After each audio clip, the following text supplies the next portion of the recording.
Hello, everybody. Welcome back. Today is Macro Monday, where we talk about what's going on in the U.S. economy. I don't say what I'm saying in this video in order to instill fear in people. Instead, I'm trying to share my observations with the general public because most people either don't care about what's going on in the economy or they don't notice it. And the reason for that, I believe, is because people are so tied up with their side hustle, their main hustle, and every other job that they have, trying to make money in order to put a roof over their head, food on their table. And this has brought us to the tipping point. The tipping point in the economy.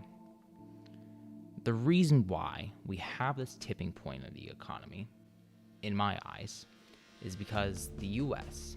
has spent so much money on war over the past 60-odd years, probably 70-odd years since World War II. And we've built enemies along the way with very important people because we are heavily reliant on the Middle East for our oil, our energy. But we made enemies with the hand who feeds us, and they're going to bite. And now you have the war with Iran and Israel, and how that is potentially going to make our energy supply chains even worse. But our supply chains get even worse than that, because not only do we have all of this war going on, we have the distraction from our workers because of this war, on top of already being stressed out of our minds from working 50 to 60 hour weeks.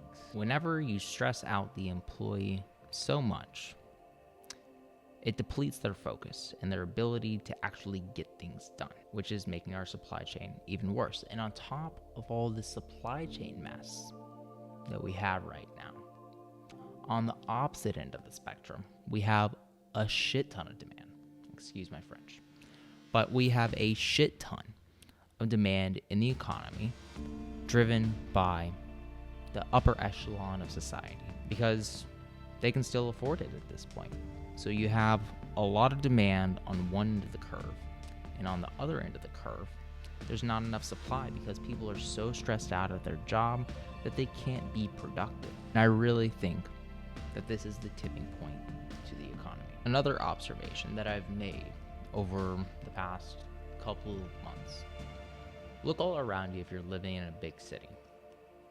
See how many vacancies there are in all of these commercial real estate buildings. A few that I can name off the top of my head right now in downtown Pittsburgh are F&B, who has been working on this giant skyscraper of a building for probably 3 years at this point. It was supposed to be due November of last year, and now it's not going to be pushed out probably till December, from what I've heard, speaking to somebody at F&B. You also look at PNC Bank, I think the 5th largest bank in the country, and how they have so many vacancies in their building. So you have F&B, you have PNC, there's PwC in downtown Pittsburgh. Finally, you have BNY Mellon.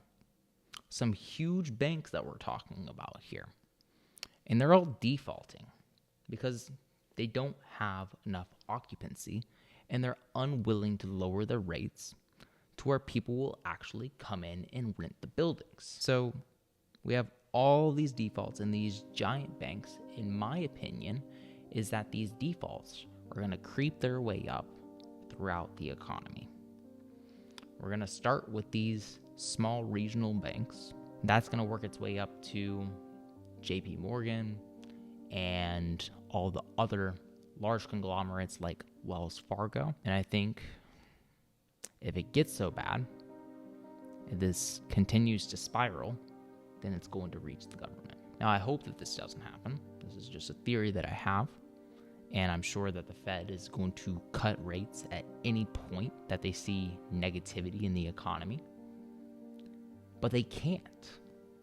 The Federal Reserve has found itself in between a rock and a hard place because they decided to let monetary policy be easy for 20 odd years. Now, they've jacked up rates at the quickest pace that we have seen in that same 20-year time frame. They jacked it up quicker than they did back in the 1990s. And everybody was under the assumption that interest rates are going to be zero forever.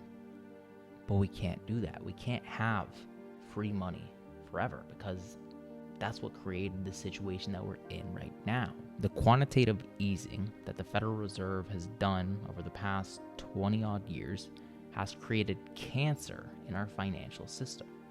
And now they're trying to pluck that cancer out, and instead of using tweezers, they're using a fork.